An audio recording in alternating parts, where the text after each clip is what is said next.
Makanan berlemak seringkali menjadi kambing hitam atas naiknya berat badan.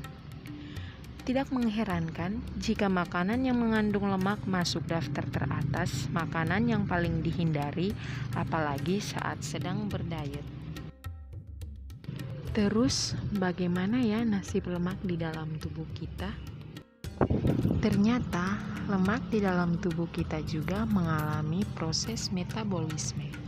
Sebelum kita beranjak untuk membahas proses metabolisme lemak, terlebih dahulu kita harus memahami definisi dari lemak dan metabolisme.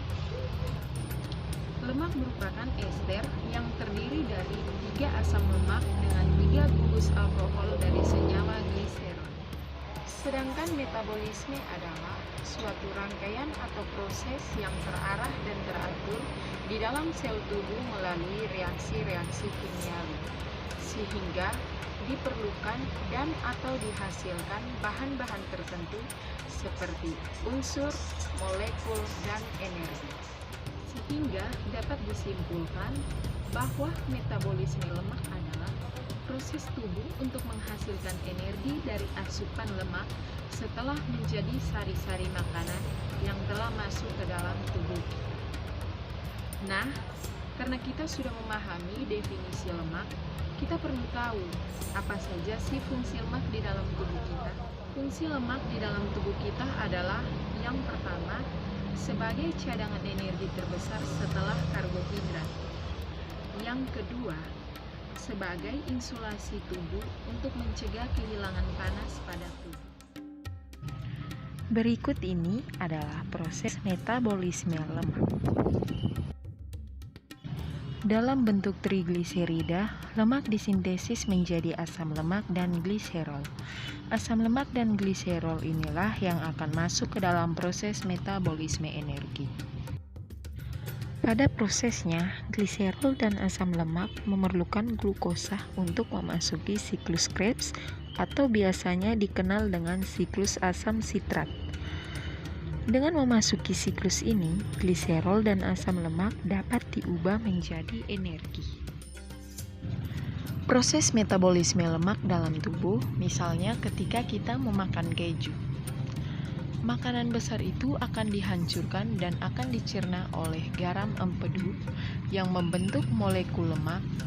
Molekul lemak akan diuraikan oleh enzim lipase menjadi molekul asam lemak dan molekul gliserol. Keduanya akan diabsorpsi oleh jonjot usus dan diubah menjadi senyawa yang diperlukan oleh jaringan. Hasilnya, sebagian besar disimpan dalam jaringan adiposa dan sisanya akan diekskresikan atau dikeluarkan melalui ginjal dan paru-paru. Lemak baik adalah lemak tak jenuh yang justru bisa menurunkan kolesterol jahat sekaligus bisa meningkatkan kadar kolesterol baik. Berdasarkan jurnal Polyunsaturated Fatty Acid and Their Effects on Cardiovascular Disease, asupan lemak tak jenuh bisa menurunkan risiko penyakit yang berkaitan dengan jantung dan pembuluh darah.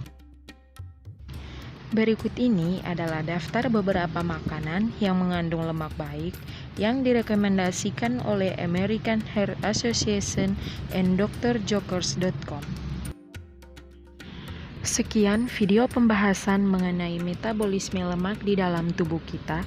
Saya, Maria Cikarosa Mestika, mahasiswi Poltekkes Kemenkes Kupang, jurusan D3 Gizi 2A. Terima kasih juga kepada Ibu Putu Amrita Sanjiwani, SGZM Gizi, selaku dosen pengampu mata kuliah biokimia. Semoga video ini bermanfaat. Terima kasih.